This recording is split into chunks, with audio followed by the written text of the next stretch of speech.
उसने कहा था। चंद्रधर शर्मा गुलेरी।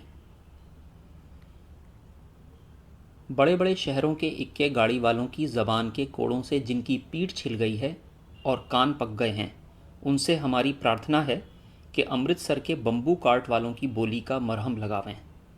जब बड़े बड़े शहरों की चौड़ी सड़कों पर घोड़े की पीठ चाबुक से धुनते हुए इक्के वाले कभी घोड़े की नानी से अपना निकट संबंध स्थिर करते हैं, कभी राह चलते पैदलों की आंखों के न होने पर तरस खाते हैं, कभी उनके पैरों की उंगलियों के पोरों को चींथ कर अपने ही को सताया हुआ बताते हैं और संसार भर की ग्लानि, निराशा और क्षोभ के अवतार बने नाक की सीध चले जाते हैं, तब अमृतसर में उनकी बिरादरी वाले तंग चक्करदार गलियों में हर एक लड्ढी वाले के लिए ठहर कर सब्र का समुद्र उमड़ाकर बचो खालसा जी, हटो भाई जी, ठहरना भाई, आने दो लाला जी, हटो बादशाह कहते हुए सफ़ेद फेंटों, खच्चरों और बतखों, गन्ने और खोमचे और भारे वालों के जंगल में से राह खेते हैं। क्या मजाल है कि जी और साहब बिना सुने किसी को हटना पड़े। ये बात नहीं कि उनकी जीभ चलती नहीं, पर मीठी छुरी की तरह महीन मार करती हुई। यदि कोई बुढ़िया बार बार चितौनी देने पर भी लीक से नहीं हटती, तो उनकी बचनावली के ये नमूने हैं। हट जा जीणे जोगिए, हट जा कर्मा वालिए, हट जा पुत्ता प्यारिए, बच जा लंबी वालिए। समष्टि में इनके अर्थ हैं कि तू जीने योग्य है, तू भाग्यों वाली है, पुत्रों को प्यारी है, लंबी उम्र तेरे सामने है, तू क्यों मेरे पहिए के नीचे आना चाहती है, बच जा। ऐसे बम्बू कार्ट वालों के बीच में होकर एक लड़का और एक लड़की चौक की एक दुकान पर आ मिले। उसके बालों और इसके ढीले सुथने से जान पड़ता था कि दोनों सिख हैं। वो अपने मामा के केश धोने के लिए दही लेने आया था और ये रसोई के लिए बढ़िया। दुकानदार एक परदेसी से गुथ रहा था जो शेर भर गीले पापड़ों की गड्डी को गिने बिना हटता न था। तेरे घर कहाँ है? मगरे में। और तेरे? माझे में। यहाँ कहाँ रहती है? अतर सिंह की बैठक में, वे मेरे मामा होते हैं।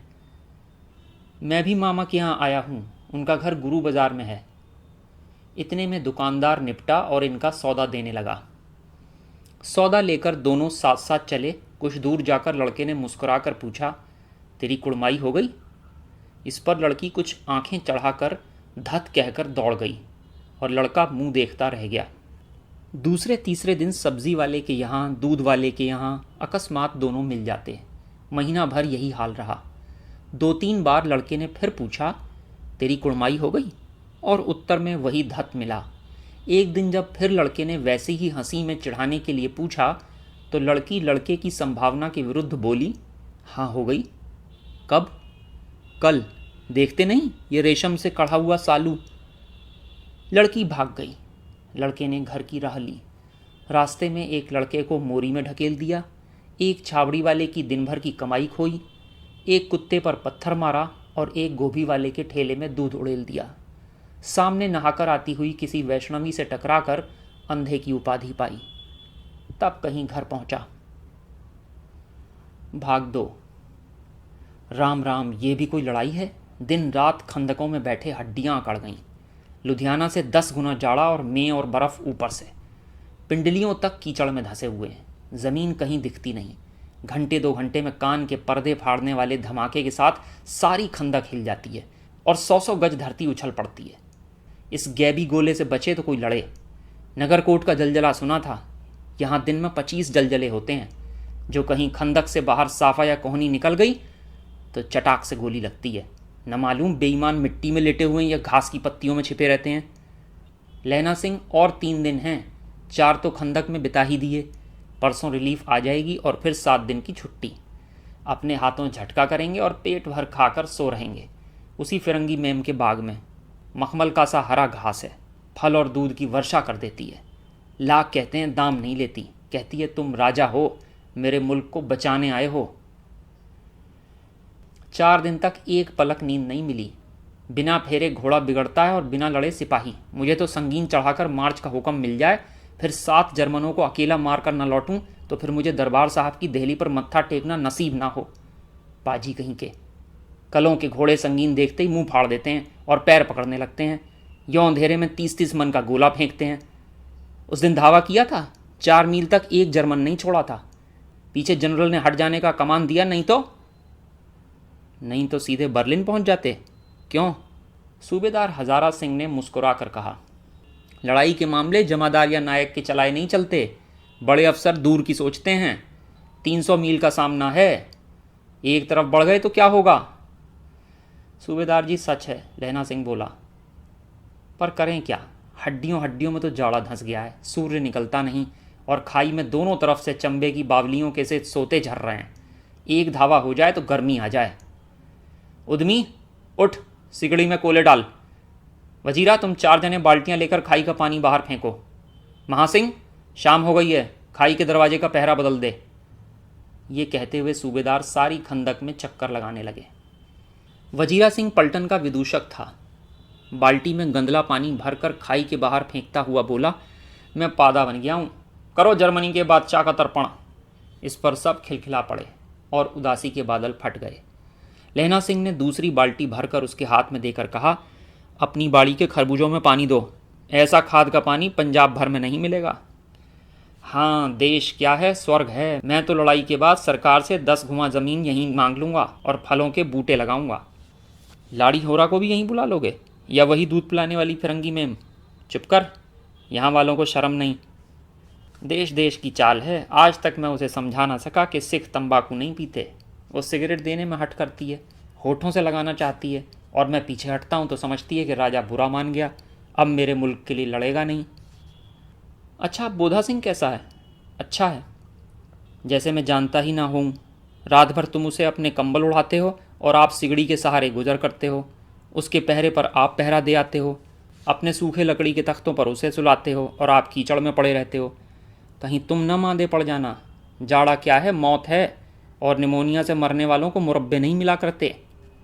मेरा डर मत करो, मैं तो बुलेल की खड्ड के किनारे मरूंगा। भाई कीरत सिंह की गोदी पर मेरा सिर होगा और मेरे हाथ के लगाए हुए आंगन के आम के पेड़ की छाया होगी। वजीरा सिंह ने त्योरी चढ़ाकर कहा, क्या मरने मारने की बात लगाई है? मरे जर्मनी और तुर्क। हाँ भाइयों, कैसे? दिल्ली शहर ते पिशोर नू जांदिए, कर लेना लौंगा दा वपार मड़िए, कर लेना नाले दा सौदा अड़िए, लाना चटाका कदुए नू, कद्दू बनाया वे मज़ेदार गोरिए, हुण लाना चटाका कदुए नू। कौन जानता था कि दाढ़ियों वाले घरबारी सिख ऐसा लुच्चों का गीत गाएंगे। पर सारी खंदक इस गीत से गूंज उठी और सिपाही फिर ताजे हो गए, मानो 4 दिन से सोते और मौज ही करते रहे हों। भाग 3। दोपहर रात गई है, अंधेरा है, सन्नाटा छाया हुआ है। बोधा सिंह खाली बिस्कुटों के 3 टिनों पर अपने दोनों कंबल बिछाकर और लहना सिंह के 2 कंबल और एक बरान कोट ओढ़कर सो रहा है। लहना सिंह पहरे पर खड़ा हुआ है। एक आंख खाई के मुंह पर है और एक बोधा सिंह के दुबले शरीर पर। बोधा सिंह कराहा, क्यों बोधा भाई, क्या है? पानी पिला दो। लहना सिंह ने कटोरा उसके मुंह से लगाकर पूछा, कहो कैसे हो? पानी पीकर बोधा बोला, कंपकपी छूट रही है, रोम रोम में तार दौड़ रहे हैं, दांत बज रहे हैं। अच्छा, मेरी जर्सी पहन लो। और तुम? मेरे पास सिगड़ी है और मुझे गर्मी लगती है, पसीना आ रहा है। ना, मैं नहीं पहनता, 4 दिन से तुम मेरे लिए। अरे हाँ, याद आई, मेरे पास दूसरी गर्म जर्सी है, आज सवेरे ही आई है। विलायत से बुन बुन कर भेज रही हैं मैमें, गुरु उनका भला करें। यूँ कहकर लहना अपना कोट उतारकर जर्सी उतारने लगा। सच कहते हो? और नहीं झूठ। यूँ कहकर ना ही करते बोधा को उसने ज़बरदस्ती जर्सी पहना दी और आप खाकी कोट और जीन का कुर्ता भर पहनकर पहरे पर आ खड़ा हुआ। मेम की जर्सी की कथा केवल कथा थी। आध घंटा बीता। इतने में खाई के मुंह से आवाज़ आई, सूबेदार हजारा सिंह। कौन? लप्टन साहब, हुकुम हुजूर, कहकर सूबेदार तनकर फौजी सलाम करके सामने हुआ। देखो, इसी दम धावा करना होगा। मील भर की दूरी पर पूरब के कोने में एक जर्मन खाई है, उसमें 50 से ज़्यादा जर्मन नहीं है। इन पेड़ों के नीचे नीचे 2 खेत काट कर रास्ता है, 3-4 घुमाव है, जहाँ मोड़ है वहाँ 15 जवान खड़े करके आया हूँ। तुम यहाँ 10 आदमी छोड़कर सबको साथ ले उनसे जा मिलो। खंदक छीन कर वहीं, जब तक दूसरा हुक्म न मिले डटे रहो। हम यहाँ रहेगा, जो हुक्म। चुपचाप सब तैयार हो गए। बोधा भी कंबल उतार कर चलने लगा। तब लहना सिंह ने उसे रोका। लहना सिंह आगे हुआ तो बोधा के बाप सूबेदार ने उंगली से बोधा की ओर इशारा किया। लहना सिंह समझकर चुप हो गया। पीछे 10 आदमी कौन रहें इस पर बड़ी हुज्जत हुई। कोई रहना न चाहता था। समझा बुझाकर सूबेदार ने मार्च किया। लेफ्टिनेंट साहब लहना की सिगड़ी के पास मुंह फेर कर खड़े हो गए और जेब से सिगरेट निकालकर सुलगाने लगे। 10 मिनट बाद उन्होंने लहना की ओर हाथ बढ़ाकर कहा, लो तुम भी पियो। आंख मारते मारते लहना सिंह सब समझ गया। मुंह का भाव छिपाकर बोला, लाओ साहब। हाथ आगे करते ही उसने सिगड़ी के उजाले में साहब का मुंह देखा, बाल देखे, तब उसका माथा ठनका। लेफ्टिनेंट साहब के पट्टियों वाले बाल एक दिन में ही कहाँ उड़ गए और उनकी जगह कैदियों से कटे बाल कहाँ से आ गए? शायद साहब शराब पिए हुए हैं और उन्हें बाल कटवाने का मौका मिल गया है, लहना सिंह ने जांचना चाहा। लेफ्टिनेंट साहब 5 वर्ष से उसकी रेजिमेंट में थे। क्यों साहब, हम लोग हिंदुस्तान कब जाएंगे? लड़ाई खत्म होने पर। क्यों, क्या ये देश पसंद नहीं? नहीं साहब, शिकार के वे मज़े यहाँ कहाँ। याद है पारसाल नकली लड़ाई के पीछे हम आप जगाधरी ज़िले में शिकार करने गए थे? हाँ हाँ हाँ। वहीं जब आप खोते पर सवार थे और आपका खानसामा अब्दुल्ला रास्ते के एक मंदिर में जल चढ़ाने को रह गया था। बेशक पाजी कहीं का, सामने से वो नील गाय निकली कि ऐसी बड़ी मैंने कभी ना देखी थी, और आपकी एक गोली कंधे में लगी और पुट्ठे में निकली। ऐसे अफसर के साथ शिकार खेलने में मज़ा है। क्यों साहब, शिमले से तैयार होकर उस नील गाय का सिर आ गया था ना? आपने कहा था कि रेजिमेंट की मैस में लगाएंगे। हाँ, पर मैंने वो विलायत भेज दिया। ऐसे बड़े बड़े सींग, 2-2 फुट के तो होंगे। हाँ लहना सिंह, 2 फुट 4 इंच के थे। तुमने सिगरेट नहीं पिया? पीता हूँ साहब, दियासलाई लेकर आता हूँ। ये कहकर लहना सिंह खंदक में घुसा। अब उसे संदेह नहीं रहा था। उसने झटपट निश्चय कर लिया कि क्या करना चाहिए। अंधेरे में किसी सोने वाले से वो टकराया। कौन? वजीरा सिंह? हाँ, क्यों लहना, क्या कयामत आ गई? ज़रा तो आंख लगने दी होती। भाग 4। होश में आओ, कयामत आई है और लेफ्टिनेंट साहब की वर्दी पहन कर आई है। क्या? लेफ्टिनेंट साहब या तो मारे गए हैं या कैद हो गए हैं। उनकी वर्दी पहनकर ये कोई जर्मन आया है। सूबेदार ने इसका मुंह नहीं देखा, मैंने देखा और बातें की हैं। सोहरा साफ उर्दू बोलता है, पर किताबी उर्दू, और मुझे पीने को सिगरेट दिया है। तो अब मारे गए। धोखा है। सूबेदार हो रहा कीचड़ में चक्कर काटते फिरेंगे और यहाँ खाई पर धावा होगा। उठो, एक काम करो, पलटन के पैरों के निशान देखते देखते दौड़ जाओ। अभी बहुत दूर ना गए होंगे। सूबेदार से कहो एकदम लौट आएं। खंदक की बात झूठ है। चले जाओ, खंदक के पीछे से निकल जाओ, पत्ता तक ना खड़के, देर मत करो। हुक्म तो ये है कि यहीं ऐसी तैसी हुक्म की। मेरा हुक्म जमादार लहना सिंह, जो इस वक्त यहाँ का सबसे बड़ा अफसर है, उसका हुक्म है। मैं लेफ्टिनेंट साहब की खबर लेता हूँ। पर यहाँ तुम 8 हो। 8 नहीं, 10 लाख। एक एक अकालिया सिख 1.25 लाख के बराबर होता है। चले जाओ। लौटकर खाई के मुहाने पर लहना सिंह दीवार से चिपक गया। उसने देखा कि लेफ्टिनेंट साहब ने जेब से बेल के बराबर 3 गोले निकाले। तीनों को जगह जगह खंदक की दीवारों में घुसेड़ दिया और तीनों में एक तार सा बांध दिया। तार के आगे सूत की एक गुत्थी थी जिसे सिगड़ी के पास रखा। बाहर की तरफ जाकर एक दिया सलाई जलाकर गुत्थी पर रखने, इतने में बिजली की तरह दोनों हाथों से उल्टी बंदूक को उठाकर लहना सिंह ने साहब की कोहनी पर तान कर दे मारा। धमाके के साथ साहब के हाथ से दिया सलाई गिर पड़ी। लहना सिंह ने एक कुंदा साहब की गर्दन पर मारा और साहब आख मीन गॉड कहते हुए चित्त हो गए।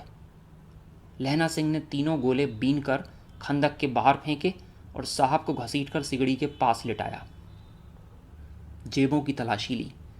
3-4 लिफाफे और एक डायरी निकालकर उन्हें अपनी जेब के हवाले किया। साहब की मूर्छा हटी। लहना सिंह हंसकर बोला, क्यों लेफ्टिनेंट साहब, मिजाज कैसा है? आज मैंने बहुत बातें सीखी। ये सीखा कि सिख सिगरेट पीते हैं। ये सीखा कि जगाधरी के ज़िले में नील गाय होती हैं और उनके 2 फुट 4 इंच के सींग होते हैं। ये सीखा कि मुसलमान खानसामा मूर्तियों पर जल चढ़ाते हैं और लेफ्टिनेंट साहब खोते पर चढ़ते हैं। पर ये तो कहो कि ऐसी साफ उर्दू कहाँ से सीखा है? हमारे लेफ्टिनेंट साहब तो बिना डैम के 5 लफ्ज़ भी नहीं बोला करते थे। लहना ने पतलून की जेबों की तलाशी नहीं ली थी। साहब ने मानो जाड़े से बचने के लिए दोनों हाथ जेबों में डाले।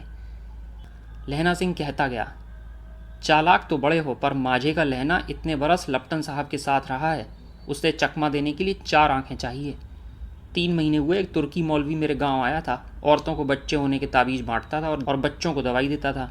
चौधरी के बड़ के नीचे मंजा बिछाकर हुक्का पीता रहता था और कहता था कि जर्मनी वाले बड़े पंडित हैं, वेद पढ़ पढ़ कर उनमें से विमान चलाने की विद्या जान गए हैं, गौ को नहीं मारते, हिंदुस्तान में आ जाएंगे तो गो हत्या बंद कर देंगे। मंडी के बनियों को बहकाता कि डाक खाने से रुपया निकाल लो, सरकार का राज जाने वाला है। डाक बाबू पोलूराम भी डर गया था। मैंने मुल्ला जी की दाढ़ी मोड़ दी थी और गांव से बाहर निकाल कर कहा था कि जो मेरे गांव में अब पैर रखा तो। साहब की जेब में से पिस्तौल चली और लहना की जांग में गोली लगी।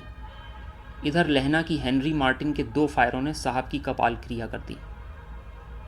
धड़ाका सुनकर सब दौड़ आए। बोधा चिल्लाया, क्या है?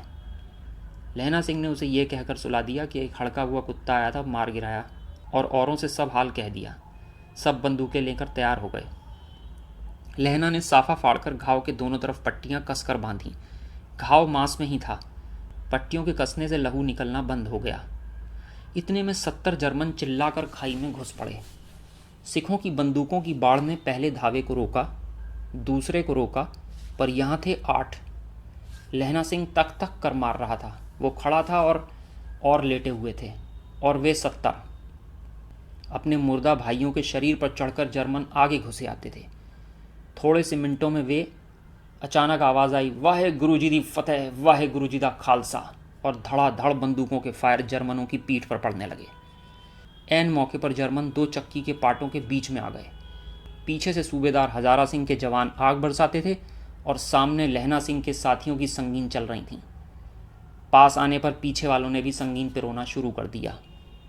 एक किलकारी और, अकाल सिखां दी फौज आई, वाहे गुरु जी दी फतेह, वाहे गुरु जी दा खालसा, सत श्री अकाल पुरख, और लड़ाई खत्म हो गई। 63 जर्मन या तो खेत रहे थे या कराह रहे थे। सिखों में 15 के प्राण गए। सूबेदार के दाहिने कंधे में से गोली आर पार निकल गई। लहना सिंह की पसली में एक गोली लगी। उसने घाव को खंदक की गीली मिट्टी से पूर लिया और बाकी का साफा कसकर कमरबंद की तरह लपेट लिया। किसी को खबर न हुई कि लहना को दूसरा घाव, भारी घाव लगा है। लड़ाई के समय चांद निकल आया था, ऐसा चांद जिसके प्रकाश से संस्कृत कवियों का दिया हुआ क्षयी नाम सार्थक होता है, और हवा ऐसी चल रही थी जैसे बाणभट्ट की भाषा में दंत वीणोपदेशाचार्य कहलाती। वजीरा सिंह कह रहा था कि कैसे मन भर फ्रांस की भूमि मेरे बूटों से चिपक रही थी जब मैं दौड़ा दौड़ा सूबेदार के पीछे गया था। सूबेदार लहना सिंह से सारा हाल सुन और कागजात पाकर वे उसकी तुरंत बुद्धि को सराह रहे थे और कह रहे थे कि तू ना होता तो आज सब मारे जाते। इस लड़ाई की आवाज़ 3 मील दाहिनी ओर की खाई वालों ने सुन ली थी। उन्होंने पीछे टेलीफोन कर दिया था। वहाँ से झटपट 2 डॉक्टर और 2 बीमार ढोने की गाड़ियाँ चलीं जो कोई 1.5 घंटे के अंदर अंदर आ पहुँचीं। फील्ड अस्पताल नज़दीक था। सुबह होते होते वहाँ पहुँच जाएंगे, इसलिए मामूली पट्टी बांधकर एक गाड़ी में घायल लिटाए गए और दूसरे में लाशें रखी गईं। सूबेदार ने लहना सिंह की जांघ में पट्टी बंधवानी चाहिए, पर उसने ये कहकर टाल दिया कि थोड़ा घाव है, सवेरे देखा जाएगा। बोधा सिंह ज्वर में बर्रा रहा था। वो गाड़ी में लिटाया गया। लहना को छोड़कर सूबेदार जाते नहीं थे। ये देख लहना ने कहा कि तुम्हें बोधा की कसम है और सूबेदारनी जी की सौगंध है जो इस गाड़ी में ना चले जाओ। और तुम मेरे लिए वहाँ पहुँचकर गाड़ी भेज देना, और जर्मन मुर्दों के लिए भी तो गाड़ियाँ आती होंगी। मेरा हाल बुरा नहीं है, देखते नहीं खड़ा हूँ। वजीरा सिंह मेरे पास है ही। अच्छा, पर बोधा गाड़ी पर लेट गया? भला आप भी चढ़ जाओ। सुनिए तो, सूबेदारनी होरा को चिट्ठी लिखो तो मेरा मत्था टेकना लिख देना, और जब घर जाओगे तो कह देना कि मुझसे जो उसने कहा था वो मैंने कर दिया। गाड़ियाँ चल पड़ी थीं। सूबेदार ने चढ़ते चढ़ते लहना का हाथ पकड़कर कहा, तैने मेरे और बोधा के प्राण बचाए हैं। लिखना कैसा, साथ ही घर चलेंगे। अपनी सूबेदारनी को तू ही कह देना, उसने क्या कहा था। अब आप गाड़ी पर चढ़ जाओ, मैंने जो कहा वो लिख देना और कह भी देना। गाड़ी के जाते लहना लेट गया। वजीरा पानी पिला दे और मेरा कमरबंद खोल दे, तर हो रहा है। भाग 5। मृत्यु के कुछ समय पहले स्मृति बहुत साफ हो जाती है। जन्म भर की घटनाएं एक एक करके सामने आती हैं। सारे दृश्यों के रंग साफ होते हैं। समय की धुंध बिल्कुल उन पर से हट जाती है। लहना सिंह 12 वर्ष का है।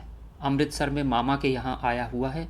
दही वाले के यहाँ, सब्जी वाले के यहाँ, हर कहीं उसे एक 8 वर्ष की लड़की मिल जाती है। जब वो पूछता है तेरी कुड़माई हो गई, तब धत कहकर वो भाग जाती है। एक दिन उसने वैसे ही पूछा तो उसने कहा, हाँ कल हो गई। देखते नहीं ये रेशम के फूलों वाला सालू। सुनते ही लहना सिंह को दुख हुआ, क्रोध हुआ। क्यों हुआ? वजीरा सिंह पानी पिला दे। 25 बरस बीत गए। अब लहना सिंह नंबर 77 राइफल्स में जमादार हो गया है। उस 8 वर्ष की कन्या का ध्यान ही न रहा, न मालूम वो कभी मिली भी थी या नहीं। 7 दिन की छुट्टी लेकर ज़मीन के मुकदमे की पैरवी करने वो अपने घर गया। वहाँ रेजिमेंट के अफसर की चिट्ठी मिली कि फ़ौज लाम पर जाती है, फ़ौरन चले आओ। साथ ही सूबेदार हजारा सिंह की चिट्ठी मिली कि मैं और बोधा सिंह भी लाम पर जाते हैं, तो लौटते हुए हमारे घर होते हुए जाना, साथ ही चलेंगे। सूबेदार का गांव रास्ते में पड़ता था और सूबेदार उसे बहुत चाहता था। लहना सिंह सूबेदार के यहाँ पहुँचा। जब चलने लगे तो सूबेदार बेड़े में से निकल कर आया। बोला, लहना, सूबेदारनी तुमको जानती हैं, बुलाती हैं, जा मिल आ। लहना सिंह भीतर पहुँचा। सूबेदारनी मुझे जानती हैं? कब से? रेजिमेंट के क्वार्टरों में तो कभी सूबेदार के घर के लोग रहे नहीं। दरवाजे पर जाकर मत्था टेकना कहा, असीस सुनी। लहना सिंह चुप। मुझे पहचाना? नहीं। तेरी कुड़माई हो गई? धत, कल हो गई। देखते नहीं रेशमी बूटों वाला सालू अमृतसर में। भावों की टकराहट से मूर्छा खुली, करवट बदली, पसली का घाव बह निकला। वजीरा पानी पिला। उसने कहा था, स्वप्न चल रहा है। सूबेदारनी कह रही है, मैंने तेरे को आते ही पहचान लिया। एक काम कहती हूँ, मेरे तो भाग फूट गए। सरकार ने बहादुरी का खिताब दिया है, लायलपुर में ज़मीन दी है, आज नमक हलाली का मौका आया है, पर सरकार ने हम तीमियों की एक घघरिया पलटन क्यों ना बना दी, जो मैं भी सूबेदार जी के साथ चली जाती। एक बेटा है, फौज में भर्ती हुए उसे 1 ही बरस हुआ, उसके पीछे 4 और हुए पर एक भी नहीं जिया। सूबेदारनी रोने लगी। अब दोनों जाते हैं, मेरे भाग।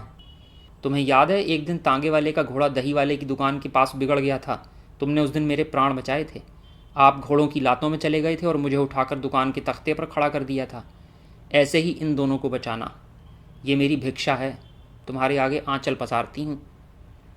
रोती रोती सूबेदारनी ओबरी में चली गई। लहना भी आंसू पोंछता हुआ बाहर आया। वजीरा सिंह पानी पिला। उसने कहा था। लहना का सिर अपनी गोद में लिटाए वजीरा सिंह बैठा है, जब मांगता है तब पानी पिला देता है। आध घंटे तक लहना चुप रहा, फिर बोला, कौन? कीरत सिंह? वजीरा ने कुछ समझ कर कहा, हाँ। भैया मुझे और ऊंचा कर ले, अपने पट पर मेरा सिर रख ले। वजीरा ने वैसे ही किया। हाँ अब ठीक है, पानी पिला दे। बस अब के हाड़ में ये आम खूब फलेगा, चचा भतीजा दोनों यहीं बैठकर आम खाना। जितना बड़ा तेरा भतीजा है उतना ही ये आम है, जिस महीने उसका जन्म हुआ था उसी महीने मैंने लगाया था। वजीरा सिंह के आंसू टप टप टपक रहे थे।